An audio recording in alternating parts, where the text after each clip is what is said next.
Nous vivons à une époque étrange. Jamais l'humanité n'a eu autant d'outils pour réussir.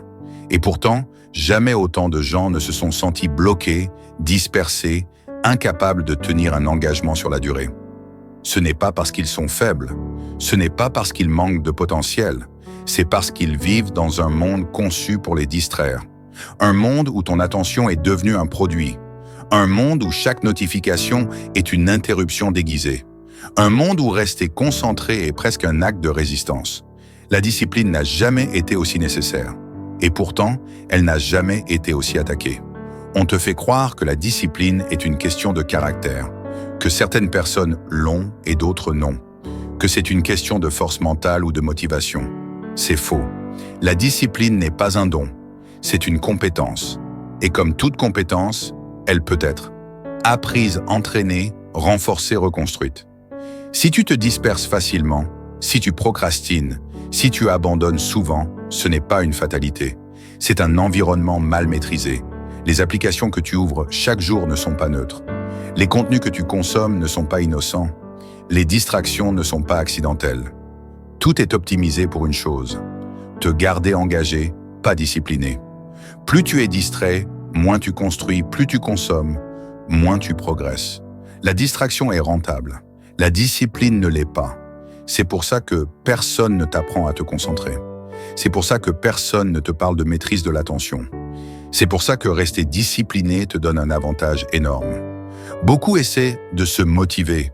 Ils comptent sur un sursaut d'énergie, sur une vidéo inspirante, sur un déclic émotionnel. Ça ne dure jamais, parce que la volonté est limitée. Et le monde moderne est illimité dans sa capacité à te distraire. La discipline moderne ne consiste pas à être plus fort, elle consiste à être plus stratégique. La discipline n'est pas se faire violence, se priver de tout vivre dans la rigidité. La discipline, c'est faire ce que tu as décidé, même quand l'envie disparaît. C'est aligner ton environnement, tes habitudes, ton identité, pour que le bon comportement devienne le plus facile. Les personnes disciplinées ne luttent pas en permanence. Elles ont réduit les frictions. Ce que tu vas entendre ici n'est pas un discours motivant de plus.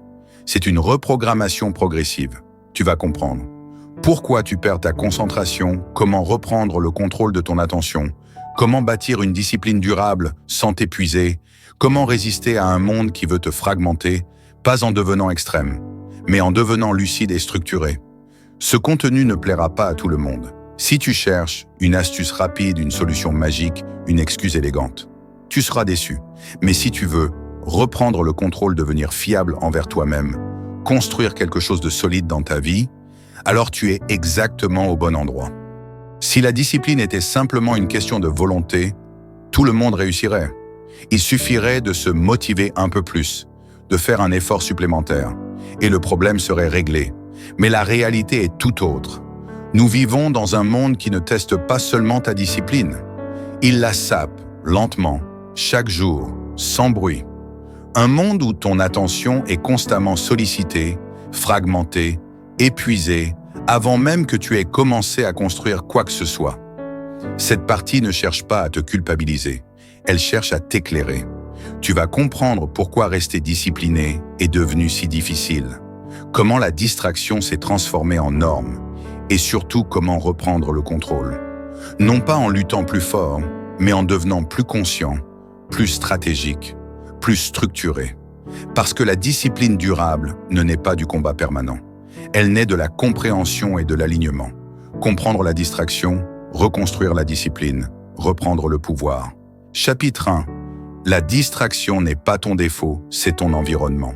Si tu te sens souvent dispersé, si tu as du mal à rester concentré, si tu commences beaucoup de choses sans les terminer, ce n'est pas un manque de caractère. C'est un environnement mal conçu pour la discipline. Le monde moderne est bruyant, visuellement, mentalement, émotionnellement. Ton attention est attaquée dès le réveil. Notifications, messages, informations inutiles, urgences artificielles. La discipline ne disparaît pas par paresse. Elle s'érode par saturation mentale. Avant de te demander comment être plus discipliné, tu dois comprendre ce qui te rend indiscipliné. Chapitre 2. La dopamine. La mécanique cachée de la distraction. Chaque fois que tu consultes ton téléphone, chaque fois que tu changes de tâche, Chaque fois que tu cherches une stimulation rapide, ton cerveau reçoit une récompense. La dopamine. Ce n'est pas du plaisir, c'est de l'anticipation. Ton cerveau apprend une règle simple. Le court terme est plus intéressant que l'effort long. Résultat, tu fuis l'ennui, tu évites l'effort prolongé, tu perds la capacité de rester concentré. La discipline devient difficile non pas parce que tu es incapable, mais parce que ton cerveau a été réentraîné. Bonne nouvelle, ce conditionnement peut être inversé. Chapitre 3. Pourquoi la volonté échoue toujours? Beaucoup pensent que la discipline repose sur la volonté. C'est faux. La volonté est limitée. Elle s'épuise rapidement. Chaque décision inutile la consomme.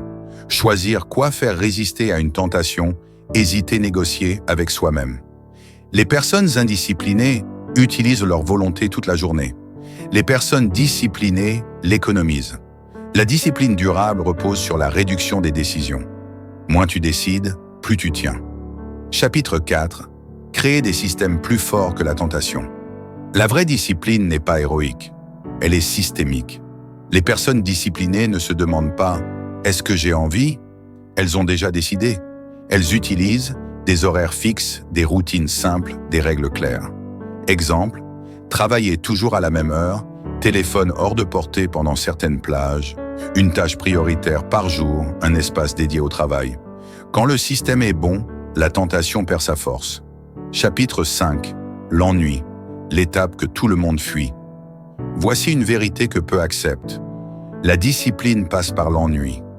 Quand tu arrêtes de te distraire, tout devient plus lent, ton esprit s'agite, tu ressens une résistance.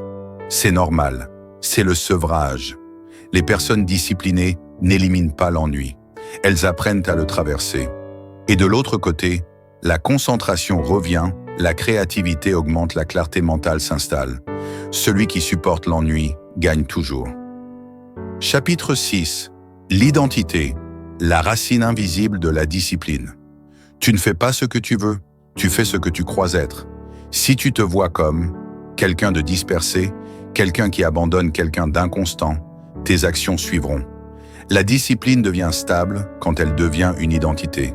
Pas « je dois être discipliné », mais « je suis quelqu'un qui termine ce qu'il commence ».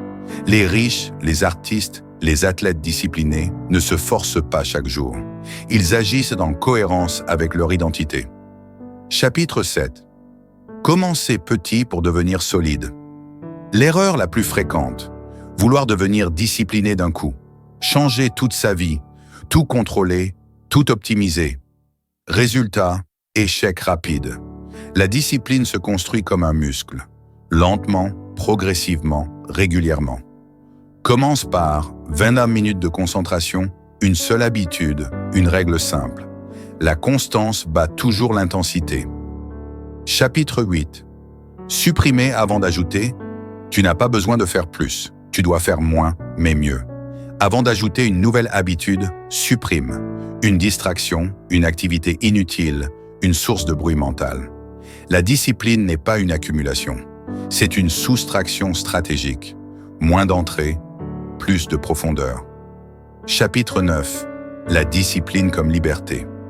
On te fait croire que la discipline est une prison. C'est l'inverse. La discipline te libère du chaos, de la dispersion, de la culpabilité. Quand tu es discipliné, tu te fais confiance. Tu avances, tu construis. La vraie liberté n'est pas de faire ce que tu veux, c'est de pouvoir faire ce que tu as décidé. À ce stade, tu comprends une chose essentielle. La discipline n'est pas une lutte permanente contre toi-même. C'est une réorganisation consciente de ta vie dans un monde qui profite de ta distraction. Dans la dernière partie, nous allons consolider cette discipline, l'ancrer sur le long terme et la transformer en mode de vie durable. Si tu as compris une chose en parcourant ce script, c'est que la discipline n'est pas une bataille quotidienne contre toi-même. C'est une construction lente, volontaire, parfois inconfortable, mais profondément libératrice. La discipline ne consiste pas à devenir parfait, elle consiste à devenir fiable. La plupart des gens vivent dans l'attente. Ils pensent qu'un jour, ils auront plus de temps, plus d'énergie, plus de motivation. Ce jour n'arrive jamais.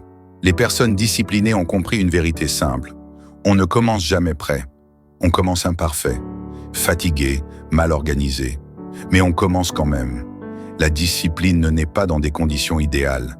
Elle naît dans l'imperfection assumée. La discipline échoue quand elle repose sur la pression, la culpabilité, la comparaison. Elle tient quand elle repose sur la clarté, la simplicité, l'identité. Tu n'as pas besoin de te surveiller en permanence. Tu as besoin de règles claires.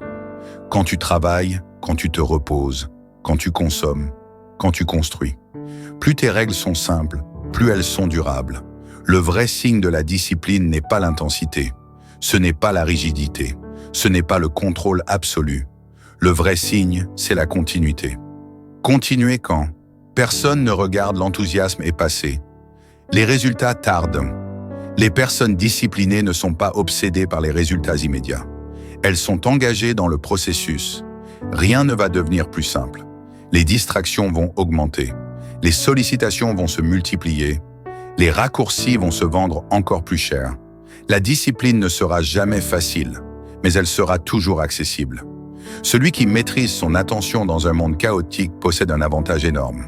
Être discipliné, ce n'est pas se punir, c'est se respecter. C'est se dire « ce que je veux construire mérite mon attention ». Chaque fois que tu tiens un engagement envers toi-même, tu renforces ta confiance intérieure. Et cette confiance devient une fondation. Tu n'as pas besoin de devenir quelqu'un d'autre. Tu as besoin de devenir plus aligné. Moins de distractions, plus de clarté, moins de bruit, plus de profondeur. La discipline n'est pas une contrainte imposée. C'est un choix renouvelé. Tu ne gagneras pas contre le monde en allant plus vite. Tu gagneras en allant plus profondément. Moins de dispersion, plus d'intention, moins de réaction, plus de décision. Dans un monde qui te distrait, la discipline est une forme de liberté. Ce que tu construis ne dépend pas de ce que tu sais, mais de ce que tu fais chaque jour, même sans envie. Commence petit, sois constant. Protège ton attention. Tout le reste suivra.